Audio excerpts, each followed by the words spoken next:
doctor Aurelio? Sí, Julio, por supuesto. Entre otras cosas porque yo tengo la idea de que en la gran mayoría de la opinión de la sociedad colombiana hay un desconocimiento sobre realmente cuál es la estructura de estos tratados, sobre cuáles son sus impactos. Y la gente piensa, por ejemplo, que se trata simplemente de comercio. Yo estoy seguro que cuando usted habla con un ciudadano medianamente informado, le dice, no, pues que nosotros vamos a mandar café y petróleo y de pronto bananos y una que otra camiseta, y de allá nos van a venir carros y computadores y todo muy barato. Eso es como la idea general que existe en la gente. Una idea, a mi modo de ver, bastante deformada, bastante reducida de lo que son realmente esos tratados de libre comercio. Si me lo permite, voy a ampliar en unos minutos, realmente cómo son estos tratados. La mayoría de la gente desconoce que estamos hablando de unos documentos que pueden tener 24 capítulos, miles de cláusulas, ordinales, numerales, cardinales, notas de pie de página, cartas adjuntas, archivos anexos. Casi que uno podría decir, yo le diría con toda tranquilidad a los oyentes de el informativo 1430M de la emisora Kennedy en Bogotá, que estamos hablando de casi una nueva constitución nacional. Porque el Tratado de Libre Comercio cierta norma, cierta doctrina, establece pautas sobre más de 400 asuntos de la vida nacional. Realmente no hay aspecto que no quede vinculado mediante alguna cláusula, mediante alguna proposición, mediante algún elemento de este tratado a la relación con los Estados Unidos. Estamos hablando de que no solamente se emiten esas disposiciones, sino que también se crean instituciones supranacionales. ¿Me explico? Por ejemplo, el tema de la sanidad de alimentos. Colombia queda prácticamente supeditado a las normas sanitarias norteamericanas, especialmente para los productos colombianos que van allá. De ahí, por ejemplo, que vienen medidas, o si vienen impulsado medidas como prohibir la leche en cantina, prohibir la gallina campesina, prohibir la cría de cerdos en áreas periurbanas. Todas esas cosas tienen que ver con este tratado. Y estos tratados tienen una implicación enorme en materia de inversiones.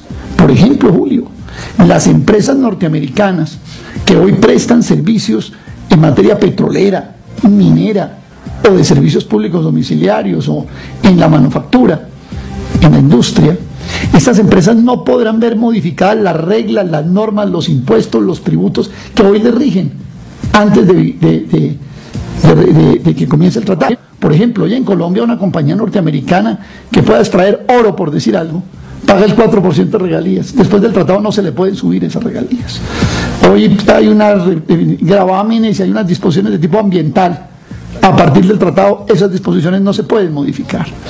Luego yo estoy dando una serie de elementos, digamos, un poco sueltos, que tienen un propósito, que el oyente sepa muy bien que el tratado no es un tratado solo de comercio. Mire, cuando usted coge los 1200 pasos que son este tratado, con letra pequeña de la letra del tamaño del directorio telefónico, la parte del comercio es una parte ínfima, nada.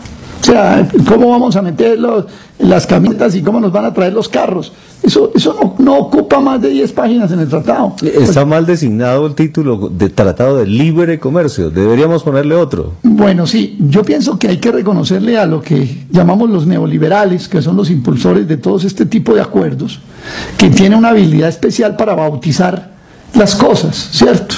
A esto lo llaman libre comercio, y esto del libre comercio no tiene absolutamente nada. Hace 8 días, mañana va a ser 8 días, estuvimos en un foro en la Universidad de los Andes defendiendo el Tratado de Libre Comercio con Corea del Sur, el profesor Hernán Vallejo, una especie de hombre fundamentalista de los libre comercio, contra mí en un foro, ¿no? Y lo primero que yo le decía al doctor Vallejo era esto: en el mundo ya no hay libre comercio.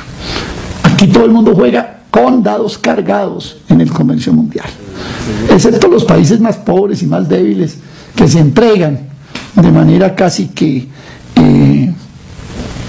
total al control de las potencias con las que firman los tratados.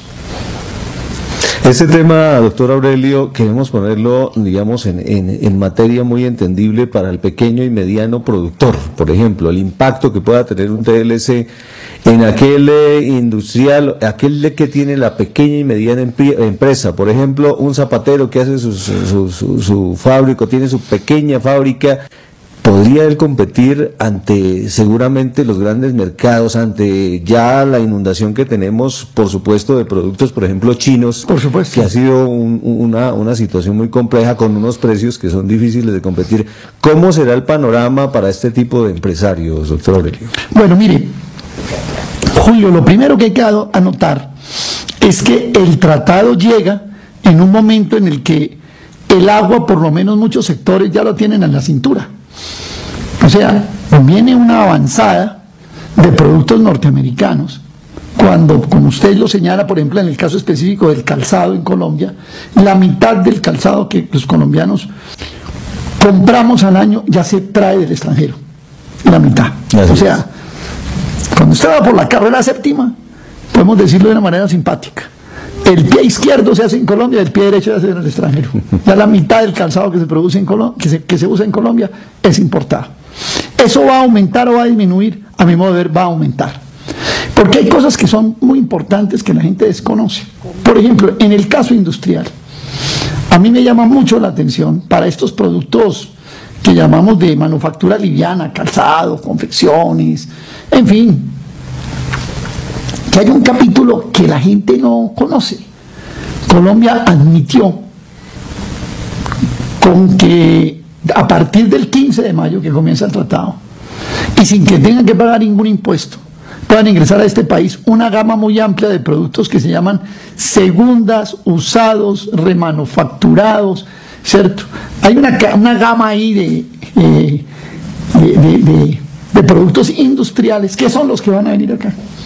O sea, esa cantidad de ropa usada que usted ve en la Caracas, digamos, de las 67, eso ya va como por más allá de las 53. De Chapinero. Sí, Chapinero. Eso se va a volver de la Caracas, de las 67. La Plaza España también es muy común. Va a seguir derecho, eso va a llegar hasta Usme. Todos esos almacenes de ropa de segunda. ¿Sí? Remanufacturados. ¿Qué son los famosos remanufacturados? El tratado define que podrán entrar productos no nuevos, pero que tengan una vida, ojo, no dice igual, similar, una vida útil similar a los nuevos. Entonces, uno puede encontrar productos que simplemente se les hizo un cambio de una pieza defectuosa por otra y llegan aquí sin pagar ningún impuesto. El presidente de la Asociación Colombiana de Fabricantes de Piezas para Automóviles, ACOLFA, el doctor Camilo Ginás, disculpen, decía que la definición exacta de remanufacturado era un usado más otro usado. Te puede coger un pedazo de uno, otro pedazo del otro, juntarlos y manda una mercancía que no va a tener impuestos. Un híbrido de alguna manera. Correcto. Ahí. Entonces, aquí puede haber cosas muy graves. Ayer decía, doctor Aurelio, el presidente de FENALCO, el doctor Guillermo Botero, que habían, pues obviamente lo que usted acaba de señalar, estos productos que vendrían a un bajo costo, de alguna manera sería como... Guillermo ya dice que sí es así. La ventaja, dijo que bajarían de precio en los mercados de Colombia, por ejemplo, alimentos procesados, repuestos para vehículos en algunos casos, y señalaba el tema de los remanufacturados. No. Ese tema... indiscutiblemente podría ser de alguna manera una pequeña ventaja, pero es mínimo comparado con el efecto que esto tiene. Lo que pasa es que en la economía, y es muy importante que la gente entienda cómo funciona la economía, el consumo de un país es una suma dada de plata. O sea, si yo cojo todo lo que los colombianos nos podemos consumir en un año, eso me da una plata. ¿Sí? El tratado, quienes hacen, esa plata, que es un número finito, o sea, se puede poner números, 32 billones, 400, ¿se la gana un productor o se la gana el otro? Entonces hay unos desplazamientos de consumo. Si la gente tiene una cantidad, porque el tratado, quienes hacen propaganda del tratado, parten de una mentirita, que yo no creo que sea piadosa. Y es decir, que los colombianos tenemos capacidad infinita de comprar. O sea que le podemos comprar al gringo y le podemos comprar al amigo del barrio Restrepo. No, tenemos una capacidad finita de comprar. Y en un momento dado, o le compramos al gringo o le compramos al colombiano. Entonces hay un desplazamiento de lo que se llama el mercado interno. Estos productos llegan más baratos, pueden capturar mayor número de consumidores, sobre todo en un país de ingresos muy limitados como es el colombiano, y entonces pierde el mercado el productor nacional. ¿Sí? Todos los productos norteamericanos, bien sea por la vía de manufacturados, por la agricultura, cualquier colombiano con un conocimiento de cultura general mínima sabe que en Estados Unidos a los productores agropecuarios el Estado les da plata por encima de lo que valen sus costos de producción, por encima, mire, es importante que la gente lo sepa hoy acá, por ley norteamericana, todo ciudadano que viva trabajando en el campo en Estados Unidos tiene garantizado 2 salarios mínimos, no 1, 2, por estar viviendo en el campo. Y fuera de eso los productos salen con créditos que la gente no tiene que pagar, con un precio que está garantizado, es decir, todo está dado para que lo que sobre en Estados Unidos se pueda colocar a bajos precios en los mercados internacionales. Y no es cualquier cosa. Por ejemplo, en el caso del algodón, Estados Unidos tiene que colocar en el exterior 4 de cada 5 toneladas que produce, la mitad del arroz, por lo menos la cuarta parte del maíz, casi que la mitad del trigo, casi que la mitad de la papa. Entonces hay una posibilidad de todas esas mercancías, todos esos productos los colocan en el exterior de manera abrumadora, porque el gobierno paga para que esos productos lleguen más baratos acá y desplacen a los productores de los países, en este caso específico como el de Colombia, receptores de esos tratados. Y eso tiene además otro elemento que puede ser un poco técnico, pero que hoy se vuelve primordial, Julio. ¿Cuál es el siguiente? Estados Unidos, a raíz de la crisis del año 2008, uno de los mecanismos que ha utilizado para tratar de salir adelante en medio de la crisis es imprimir moneda, imprimir dólares. Es bueno que los oyentes cojan un lápiz y un papel y anoten la cantidad de billetes que Estados Unidos ha impreso en los últimos 3 años. 3 billones de dólares. Cuando hablo de billones hablo de millones de dólares. O sea, un 3 con 12 ceros. Eso es lo que Estados Unidos ha impreso. ¿Qué significa? Que cuando Estados Unidos emite esa moneda sin tener respaldo, abarata el valor del dólar. Cuando los dólares vienen más baratos, entonces los productos que yo traigo de afuera y específicamente de Estados Unidos me entran más baratos, y los productos colombianos que yo saco de aquí para allá se me vuelven más caros. Entonces tenemos además productos norteamericanos que se liquidan a 1.750 pesos por cada dólar, cuando hace unos 4 o 5 años eran de 2.000 y pico pesos. Entonces se han abaratado. O sea, hoy en Colombia ya hemos hecho el ejercicio con algunos productores, aunque sea pagando un 80% al impuesto, el arroz puede venir un poco más barato que el costo que producirlo en Colombia. Y hay gente que en este momento oye y dice, qué bueno, entonces el arroz viene más barato. Pero no se les olvide que lo que nos van a mandar son las segundas.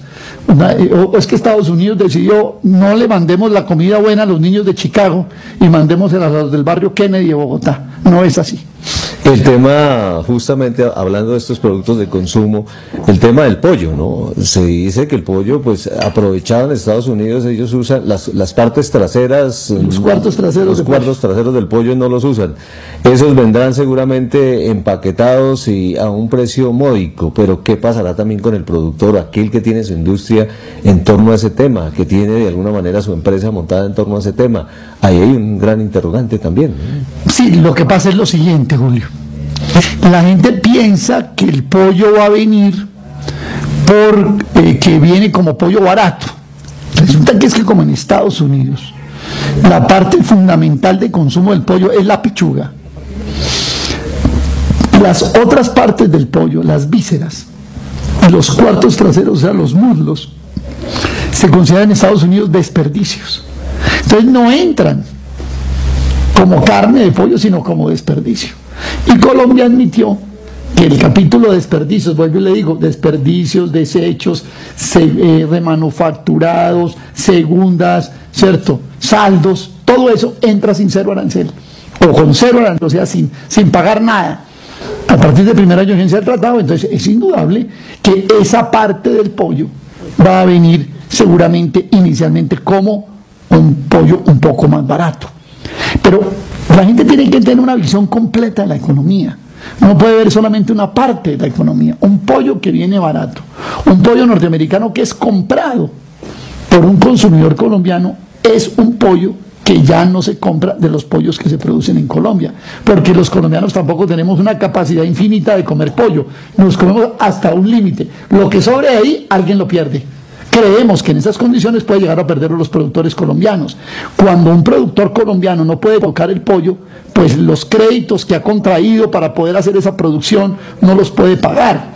Cuando no los puede pagar, tiene que cerrar su empresa o reducir trabajadores, hacer economías. Al reducir trabajadores o cerrar su empresa, disminuye el empleo. Al disminuir el empleo, hay colombianos que pierden capacidad adquisitiva, y al perder capacidad adquisitiva, la economía empieza a resentirse. Si en algo se ha derrotado Estados Unidos a los países con los que han firmado tratados de libre comercio, es con la agricultura y el sector agropecuario en general. A México lo arrasó.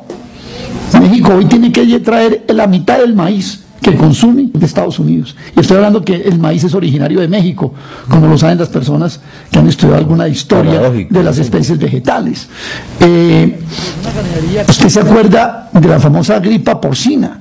Así es. Esa gripa tuvo su origen en una granja de cerdos de una empresa norteamericana que se llama Tyson, localizada en uno de los estados de la República de México, porque prácticamente ellos arrasaron con la porcicultura, y es más, ya se fueron y pusieron las fábricas allá.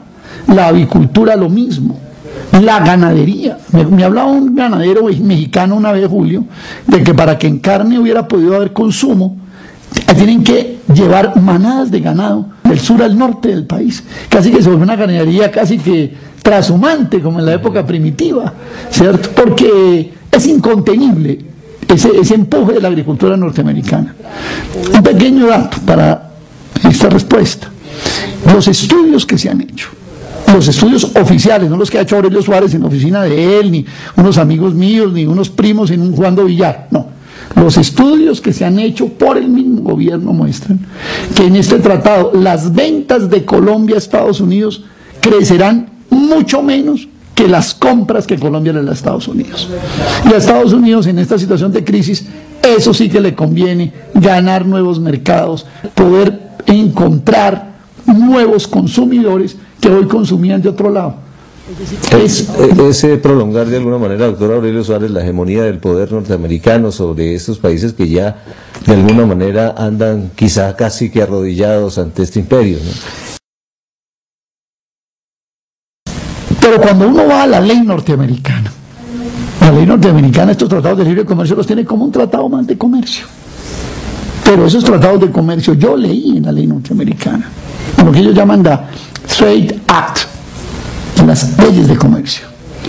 La definición que tienen de tratado de libre comercio, los tratados bilaterales de libre comercio. Y la definen como pactos similares a los de la seguridad nacional en la época de la Guerra Fría. Así están definidos. O sea, que en ese sentido, Julio, usted acierta cuando dice que se trata de pactos que tienen un carácter de preponderancia política también sobre los países. Y los Estados Unidos entienden que a través de la extensión del comercio y de las actividades económicas y de las demás ventajas que los tratados traen para ellos, pues por supuesto su influencia, su predominio, su hegemonía sobre ciertos países se va consolidando, se va extendiendo. Y estos países comienzan a reforzar su dependencia de las mercancías extranjeras, porque fíjese una cosa: cuando usted quiebra una rama de la producción con un producto extranjero, el país ya no lo produce, pero el país, como lo necesita, comienza a depender del que lo está haciendo, ¿cierto? Entonces el país refuerza su dependencia en materia de comida, de alimentos, el país de vestuario, de cierto tipo de productos, de medicamentos. Y entonces el país va siendo absorbido de manera muy lenta, y todo lo que compensa teóricamente esa dependencia es las exportaciones que nosotros hacemos de petróleo, de carbón, de café, de cacao, que no se está exportando, de esmeraldas, de oro, de lo que llaman materias primas y recursos naturales, que cuando usted lo trae o lo retrotrae al tiempo de la colonia, pues prácticamente esa era nuestra relación sacando el petróleo, por supuesto el carbón que entonces no se explotaba, pero estas materias primas eran nuestra relación con la corona española. Entonces es muy importante esa observación que usted hace, de cómo estos tratados van colocando poco a poco, van subsumiendo estos países bajo una órbita y una dependencia, una especie de yugo del que realmente es difícil poderse resarcir.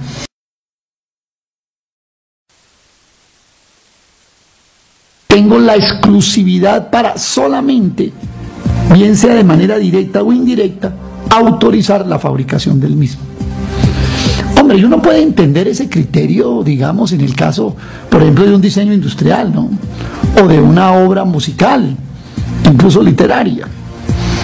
Pero lo que no puede entender es cómo este concepto se ha extendido a áreas tan sensibles para la vida humana como en el caso de los medicamentos. ¿En qué sucede? ¿Qué sucede con esto? Vamos a poner, por ejemplo, un medicamento que sea para la alergia. A ese medicamento se le puede sacar, cogiendo el agente bioquímico activo, se le puede sacar una presentación mucho más económica, sin tener la recarga de la patente y sin tener el recargo adicional de otra serie de cosas que son secundarias en un medicamento. Pues bien, si la patente del medicamento original está vigente y la vigencia es por 25 años, no se podrá vender el medicamento similar o genérico más barato. Hay muchos productos que ya han vencido su patente, pero que el tratado, esto es muy importante decirlo, consideró que la ley colombiana expedida después del tratado podría prolongarlas. O sea, hay algunos que las tienen casi en vía de extinción, pero aquí podríamos darle una especie de tubo de alargue de vida por un tiempo. Y hay otros que a mi modo de ver son los peores, que son aquellos que tienen una patente reciente y que, por ejemplo, se aplican hoy a enfermedades muy nuevas. El caso del VIH-Sida, el caso de tuberculosis de nuevas formas, infecciones bacterianas resistentes a ciertos antibióticos que salen antibióticos de nueva generación para combatirlos. Esos medicamentos solo podrán estar en las droguerías bajo los parámetros, bajo los precios, bajo las condiciones de venta que los laboratorios multinacionales norteamericanos, dueños de la patente de esos medicamentos, colocan. Usted no puede en medicamentos en laboratorios nacionales, en fábricas nacionales de medicamentos, que es una buena industria farmacéutica nacional, hacer el medicamento genérico. Dicen, está vigente la patente y no se puede producir. Y es más, el precio también está discutible. No tendrá control de precio. Es difícil.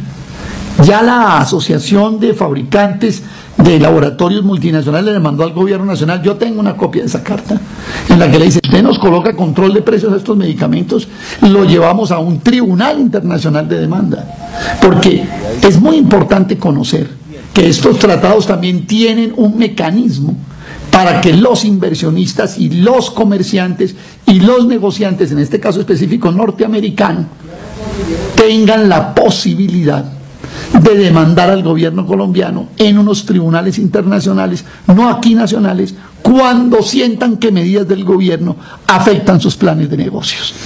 9 de la mañana, 8 minutos. Doctor Aurelio, una última pregunta, porque yo sé que anda muy ocupado y gracias por estar con nosotros, haber sacado un tiempo de su agenda para tocar estos temas que son de la sensibilidad y que todavía no entendemos bien. Todavía nos falta socializar más este tema. Hasta ni siquiera en eso estamos preparados para el tema del Tratado de Libre Comercio, porque todavía no entendemos algunos términos y, por supuesto, este efecto. Tangencialmente, o abuelo de pájaro, hablemos un poco del tema de la educación, el efecto que esto puede tener también. Bueno, yo he dicho que el tratado tiene 24 capítulos. Esos 24 capítulos, uno es comercio, otro es propiedad intelectual, que ya me referí, otro es inversiones, otro tiene que ver con las controversias con el Estado y de las empresas extranjeras, y otro de los capítulos se llama capítulo de servicios. Todas las actividades que desarrollamos los ciudadanos, transporte, seguros, educación, salud,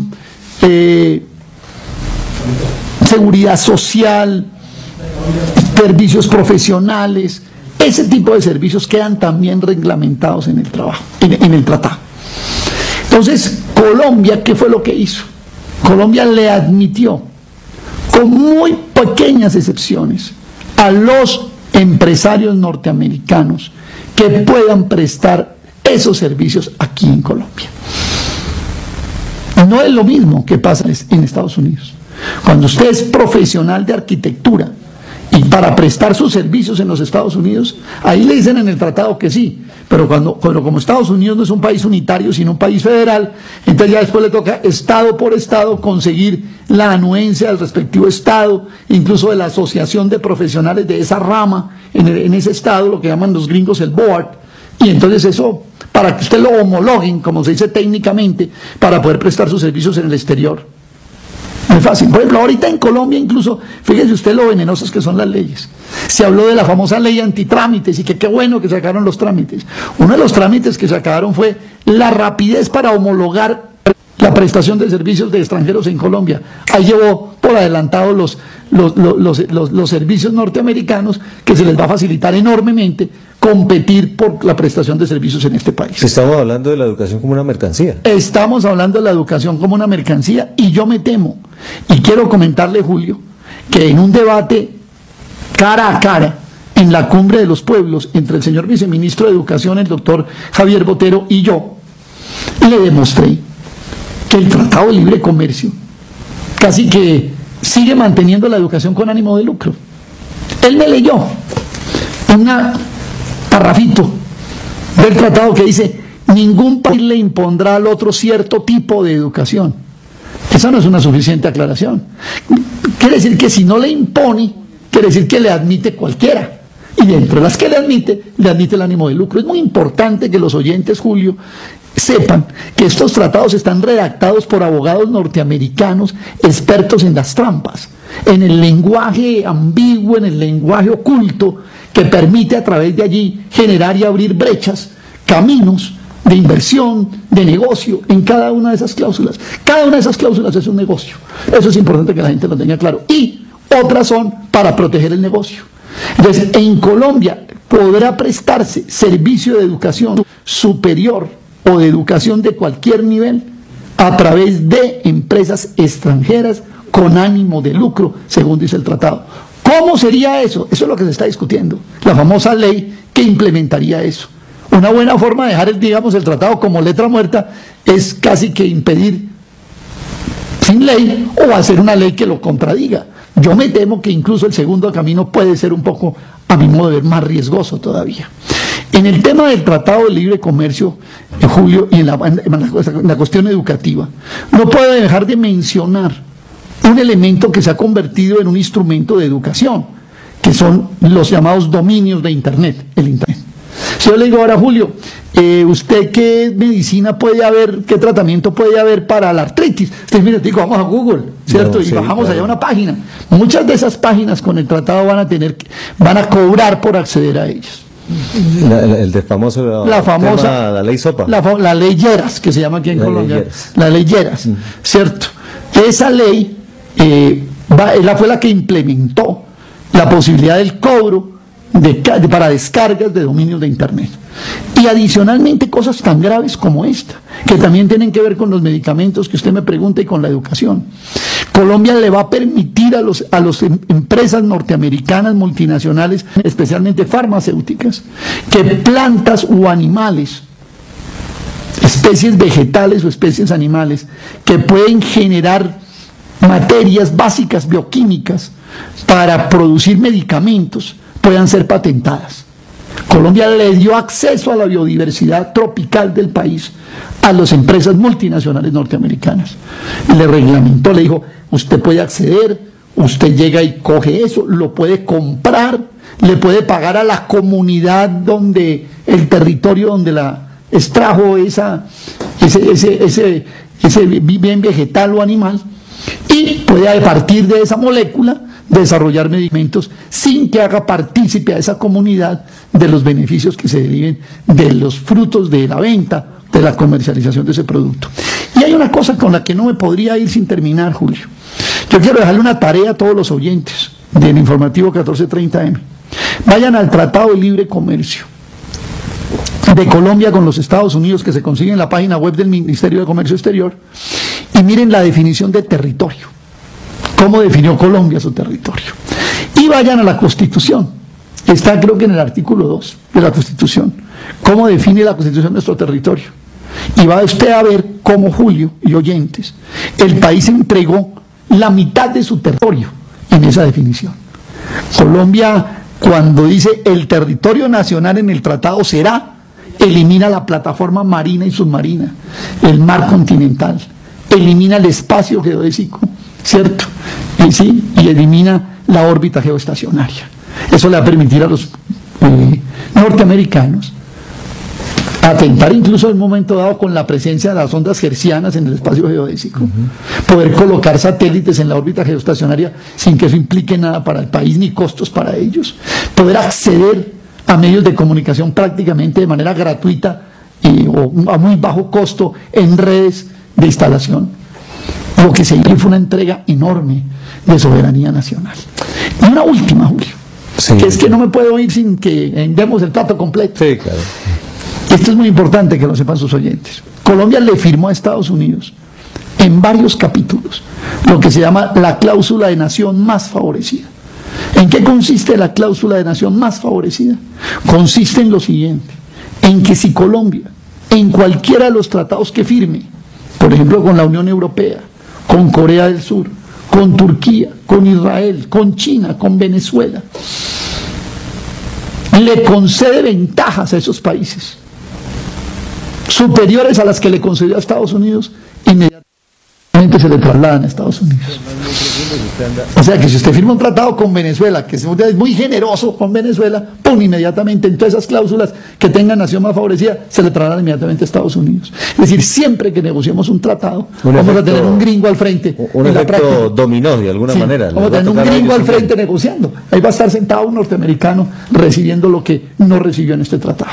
Realmente es un acto de indignación. En buena medida yo respaldo la denuncia que el senador Robledo hizo por traición a la patria cuando ese tratado se firmó, y creo que es pertinente extenderla a los que lo van a implementar.